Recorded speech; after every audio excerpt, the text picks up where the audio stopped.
Hello lang ga kayo lakta sudan na po kita diri sa aton nga ref kagaton nga mga utanan kung ano mga ari nga available diri.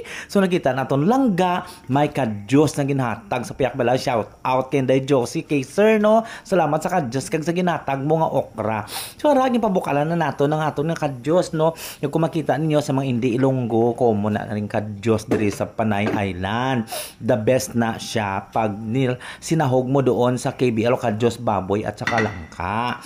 Yung nagdi-discolor yan, nagdadark ang kanyang kulay ng ating sabaw langga dahil nga yan sa kadyos. So unahin natin kalakot itong mga okra at saka tugabang yung dumadanlog lalangga para nang sabaw natin mamaya is lalalapuyot. So after sina ilagay natin iba pang dahon, pawala lang talaga na luto itong mga langga. Yan ay alugbati at saka dahon ng katumbal, dahon ng sili ang ilagay natin, pang dahon sili pang pakuha. Yan ang langsa mga langga.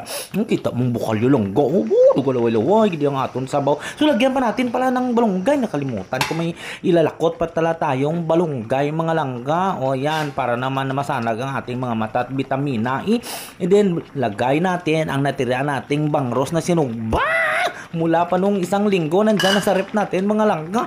Para na lalong sasarap ang ating sabaw. Yan, gamay lang na sabaw ang nilagay natin. Parang kanyang sabaw is matamis ang kanyang sabon. So ayan na langga, luto na ang ating utan, ulaswa na pawala. Hindi ko alam kung anong ganyang pangalan yan. That's it for today. Okay, bye!